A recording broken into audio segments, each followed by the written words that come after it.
बहुत सावधानी से कथा सुनिएगा और अपने चित्त में उतारिए। शिव महापुराण की कथा जिसके घर में चल रही है, जिसके टीवियों पर चल रही है, जिसके फेसबुक यूट्यूब पर चल रही है, जिसके मोबाइलों में चल रही है, घर में भले 5 मिनट शिव महापुराण की कथा चले, पर प्रतिदिन अपने मोबाइल को चालू कर 5 मिनट शिव पुराण चालू कर छोड़ दिया करो। घर में टीवियों पर अगर कथा आए तो भले सुनो चाहे नहीं सुनो, 5-10 मिनट उस टीवी को चालू कर छोड़ा करो, जिससे वो शिव महापुराण के शब्द हमारे घर के वातावरण को शुद्ध करें। मंदोदरी धर्म पत्र गया मंदोदरी के हाथ, मंदोदरी दौड़ के रावण के पास पहुंची। लंकेश की जय हो, लंकाधिपति की जय हो। रावण ने सोचा आज तो बड़ी जय जयकार हो रही मेरी, और मेरी धर्म पत्नी कर रही है। क्योंकि जिंदगी में केवल एक धर्म पत्नी ऐसी होती, वो हर कभी पति की जय जयकार करती ही नहीं कभी जिंदगी में। किसी की भी पत्नी हो वो कभी जिंदगी, तुम देखना अच्छे से अच्छे विद्वान की भी पत्नी होती है ना, विद्वान से विद्वान की पत्नी भी होगी, किसी विद्वान से विद्वान पंडित की भी पत्नी होगी तो एकादशी पड़ोसन से पूछ के करेगी, पति से नहीं। सोमवार करेगी तो व्रत करेगी, कोई हड़तालिका तीज का व्रत है, चतुर्थी का व्रत है, पंचमी का, जो भी व्रत करेगी पति से नहीं पूछेगी। इतना विद्वान पंडित, उससे दुनिया पूछने आ रही और वो पड़ोसन से पूछे तू कब करेगी, उससे पूछ रहे। और बेचारा पति को बुरा नहीं लगे, बता हम तो विद्वान, हमसे दुनिया पूछ रही और ये पड़ोसन से पूछ रही। इसमें पत्नी की गलती नहीं, इसमें पति की सबसे बड़ी गलती है। पति ने हाथ करके अपनी इज्जत खराब करी। एक महाराज जी थे प्रवचन में बोल रहे थे कि चतुर्मास में 4 महीना बैंगन नहीं खाना चाहिए। पत्नी भी बैठी थी, सुन लिया उसने, घर गई, सारा बैंगन उठा के नल्ले में पटक दिया नाली के अंदर।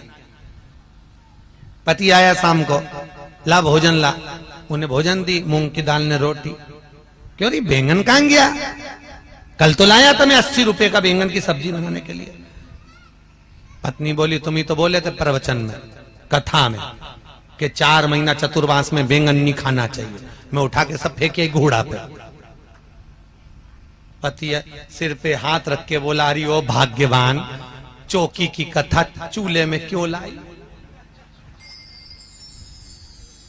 अब खुद ही काम बिगाड़ते, खुद ही बता क्यों।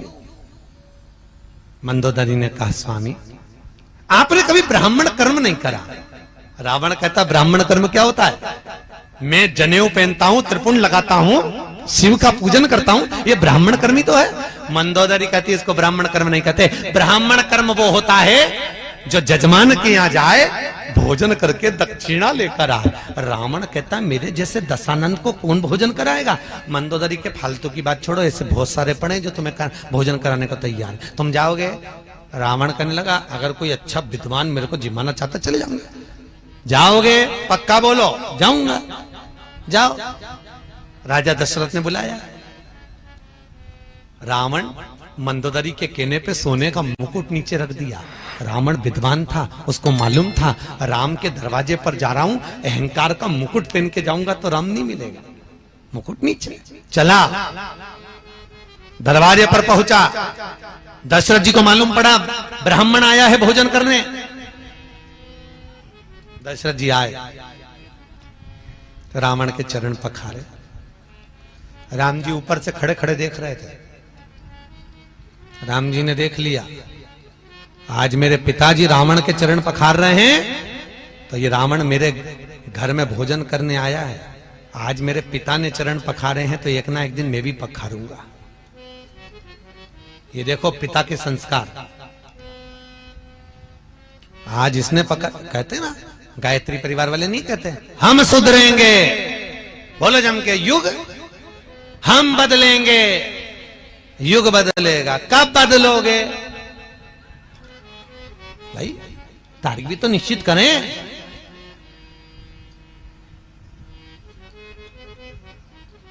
एक माता पिता ने अपने बच्चे को समझाया, सुन शाम को गुरुजी आएंगे, प्रणाम करना हो।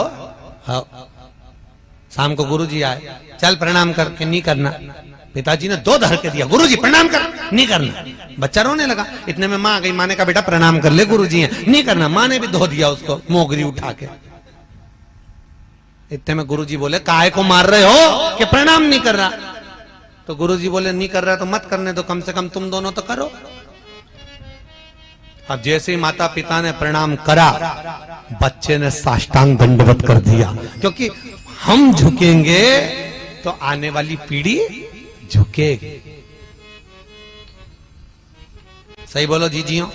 पहले जो गांव में घर होते थे या शहर में घर होते थे, उसका जो दरवाजा होता था चौखट, वो बहुत छोटी होती थी। सही है कि गलत है? बहुत छोटी। आपके गांव में तो आज भी होगी कई कई जगह, बहुत छोटी चौखट। और आजकल चौखट हो गई बड़ी। पहले छोटी चौखट इसलिए होती थी कि कितने भी बड़े परिवार की लड़की हमारे यहां शादी करके आ जाए, कितनी भी बड़े परिवार की बहू हमारे घर में आ जाए, झुक के चलना सीख जाए। नहीं झुकेगी तो 2-4 बार माथा भड़केगी चौखट पे, झुकेगी। आजकल चौखट हो गई ऊंची, तो बहुएं भी बोल तो रही डुकरिया बोल, वो काय को झुके, वो काय को झुकेगी।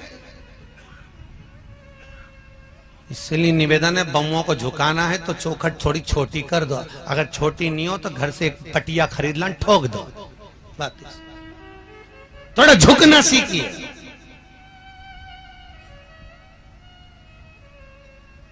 झुकना जीते की पहचान है और अकड़ना मुर्दे की शान है।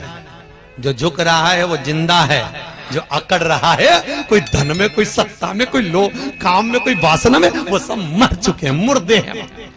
जो अकड़ रहा, 4 ट्रैक्टर, 3 मोटरसाइकिल न 2 गाड़ी, उसकी अकड़ देख के समझ में आ जाए मरा हुआ है, मर गया।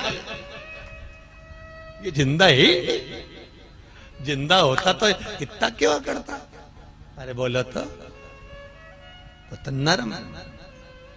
जो धन पाकर भी नम्र रहे तो वो एक ही बात कहता है, सब उसी ने दिया है, हमारा है क्या? क्या लेकर आए थे? ऊपर से आए थे जब। अरे बोलो तो कुछ लाए थे? फ्रिज लाए थे, कूलर, वॉशिंग मशीन, जमीन। तुम्हें तो मालूम भी नहीं था कि कहां पैदा हो गए, ये भी नहीं मालूम था कि पूरा शरीर अच्छे से मिल जाएगा, हाथ पैर पांव आंख नाक, एक आध आंख निपटा के भेजता तो क्या कर लेते? अरे बोलो तो वापिस के झगड़ा करने जाते हैं कि लड़ाई करने जाते हैं? पूरा डिपार्टमेंट अच्छा दिया उसने। तुम्हें यह भी नहीं मालूम था कि अच्छे घर में पैदा हो जाओगे, पान तलई में आ जाओगे, अच्छी जमीन जायदाद घर परिवार सब अच्छा मिल जाएगा, अच्छे कुल में पैदा हो जाओगे। ये भी नहीं मालूम था किसी भिखारी के घर में पैदा हो जाते और घंटा घर के पास में कटोरा लेके बैठे रहते तो? बोलो तो सही, उसकी कृपा कितनी है, सोचो। हर पल उसको धन्यवाद देना चाहिए, हर पल। ये जायदाद दी है, ये औलाद दी है, मुसीबत में हर वक्त इमदाद दी है, तेरा ही दिया मैंने खाया पिया है, तेरा शुक्रिया है, तेरा शुक्रिया है। मुझे भोले बाबा ने बहुत दे दिया है, तेरा शुक्रिया है, तेरा। पर करे क्या? कई कई को तो इतनी अकड़, कई कई माता ही कह देती है वो तो मैं जिंदा हूं इसलिए घर चल रहा है, जिस दिन मैं मर गई आटे दाल का भाव मालूम पड़ जाएगा। तो जो डोकरी बोले उससे कहते आधा घंटा मरी जब मर जा, आधा घंटा क्या हो तुम्हारे कहने से? जबरदस्ती दिन भर पीछा पकड़ के बैठी तो बहू ये मत फेंक, बहू वो मत फेंक, इतनी रोटी बना ली, इतनी सब्जी बना ली, इतना फेंक दिया, इतना फेंक दिया। अच्छा ईमानदारी से बोलो, जिंदा हो तो तुम्हें दिख रहा है कि इतनी सब्जी बना ली, इतनी फेंक दी, इतनी फेंक दी। मर जाओगे तो क्या ऊपर से झगड़ने नीचे आओगे? तो क्या करना? शिव महापुराण की कथा कहती है, क्या किसको रोइए चादर तान के सोइए, आग लगे बस्ती में अपन रहो मस्त। क्या करना पड़ेगा? संत नामदेव जी के घर में लग गई आग। लोगों ने कहा नामदेव जी तुम्हारे घर में आग लग गई। नामदेव जी ने दूसरा कमरा और खोल दिया। नामदेव जी ने दूसरा कमरा खोला, अग्नि देवता से कहा जाओ अंदर और आओ, इसमें भी आग लगा, जला। गांव के लोग कहने लगे बताओ नामदेव पागल है। नामदेव जी की एक गोदड़ी एक कम्बल हेड़ लिया। रात को नामदेव जी से कहा नामदेव जी हमने ये बचा लिया, लो इसको ओढ़ लेना, सारा घर जल गया। नामदेव जी बोले काहे को बचाया? नामदेव जी ने कम्बल गोदड़ी ली, वो भी पटक, लो प्रभु ओढ़ ले लो, वो भी आग में पटक दी। पूरे घर में आग लग गई, सब खाक हो गया। नामदेव जी आम के पेड़ के नीचे सो रहा है। गांव के सरपंच ने कहा एक कम्बल मत देना गांव के लोग, ये मूर्ख को, पागल को हमें पागल समझता, हमने बचाया तो और आग में पटक दिया, और क्या क्या भगवान विष्णु है, भगवान विष्णु है, आग में भगवान विष्णु दिख दिया। बता, एक कम्बल मत देना गांव के लोग। कोई ने नहीं दिया। रात को नामदेव जी सो रहे थे आम के पेड़ के नीचे, ऐसी ठंड पड़े कड़ाके की। भगवान विष्णु को लगा नामदेव मेरा भगत अग्नि में मुझको देखा है, बेचारा मर जाएगा ठंड में। भगवान गए, आधी रात को उसका झोपड़ा बना दिया, मखमल के गद्दे तकिया लगा के उसको सुला दिया। गांव के लोगों ने सोचा चल के देखे, मरा कि जिंदा। दूसरे दिन गांव का लोग जो देखने गए तो मां तो झोपड़े में चकाचक मखमल का गद्दा तकिया ओढ़ के सो रिया। गांव के लोगों ने उठा के पूछा नामदेव जी तुम्हारा कोई रिश्तेदार आया था? नामदेव जी बोले मेरा तो एक ही रिश्तेदार वो आया था। हाँ, बहुत जोरदार झोपड़ी बनाई नामदेव जी। ए नामदेव तुम्हारे रिश्तेदार से कह के एक झोपड़ी हमारी भी बनवा दो। नामदेव जी बोले लगा आवाज।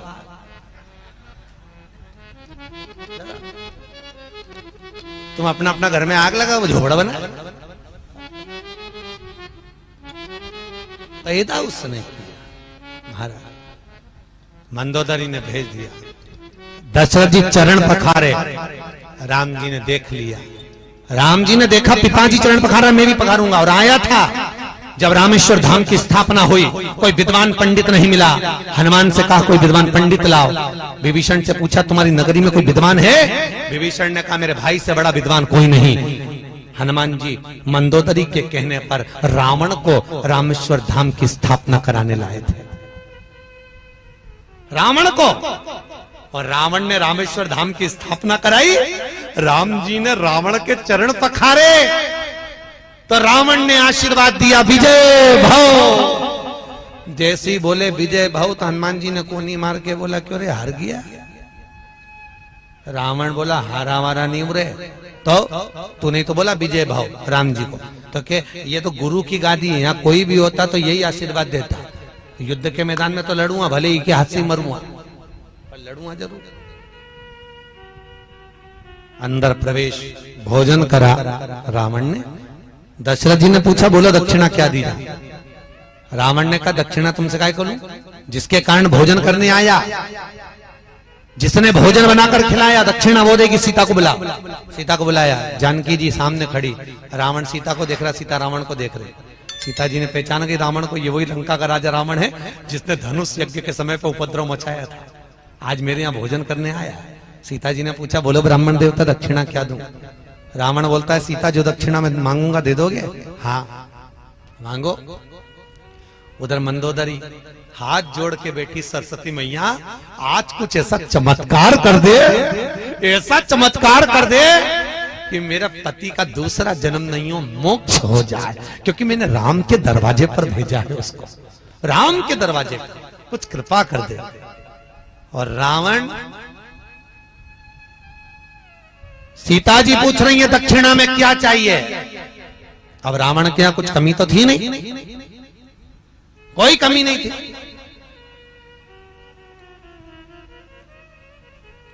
बस सरस्वती ने चाल चली, सीता जो मांगूंगा दे दोगी? सीता जी ने कहा मांगो क्या चाहिए? रावण मांग रहे थे मुक्ति, मुंह से निकल गई मुक्ति। दक्षिणा में सीता, दक्षिणा में मुझे मेरी मुक्ति चाहिए। सीता जी कहती हैं दूंगी, पर मैं नहीं दे सकती। सीता जी को मालूम था मुक्ति देने वाली मैं नहीं, मुक्ति देने वाला तो राम है। सीता राम के पास गई, दक्षिणा में रावण मुक्ति मांग रहा है। राम जी कहने दे दे। सीता जी कहती हैं अगर रावण को दक्षिणा में मुक्ति देना है तो पहले लंका में भक्ति को भेजना पड़ेगा। लंका में भक्ति जाएगी तब रावण को मुक्ति मिल पाएगी। राम जी कहते हैं लंका में भक्ति भेज दूंगा। सीता जी कहती हैं तुम्हारी इस धर्म पत्नी का एक नाम भक्ति है, जब तक सीता लंका नहीं जाएगी तब तक रावण को मुक्ति नहीं मिल पाएगी। राम जी कहते हैं सीता मेरे शंकर के भगत को मुक्त करने के लिए तुझे लंका भेज दूंगा। और सीता लंका में गई, ऐसी भक्ति हृदय में बैठी रावण के, ऐसी भक्ति बैठी कि रावण मुक्त हो गया। मुक्त मुक्त।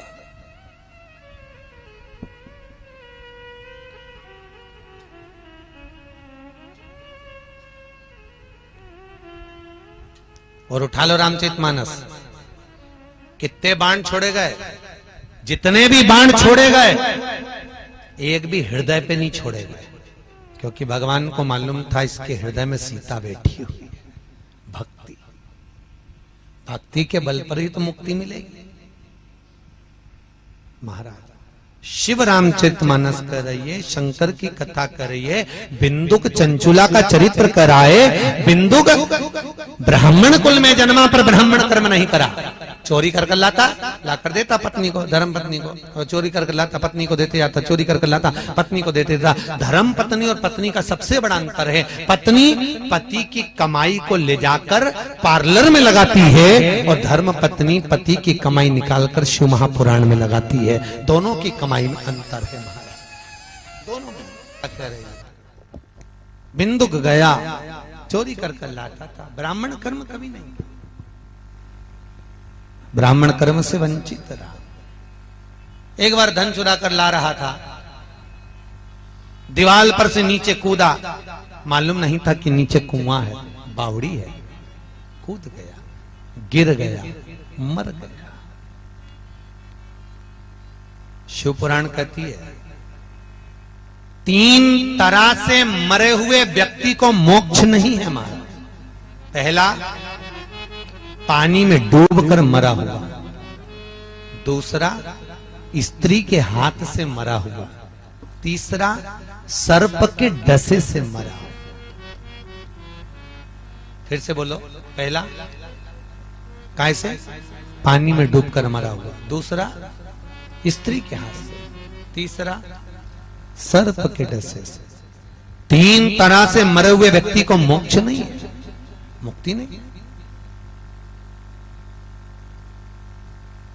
पानी में डूबकर मरे हुए वाले व्यक्ति को मोक्ष नहीं मिलता, वो प्रेत योनि में पड़ा रहता है, भटकता रहता है, पर उसको ना तो मुक्ति, मुक्ति का मतलब है ना दूसरा जन्म होता है और ना मोक्ष।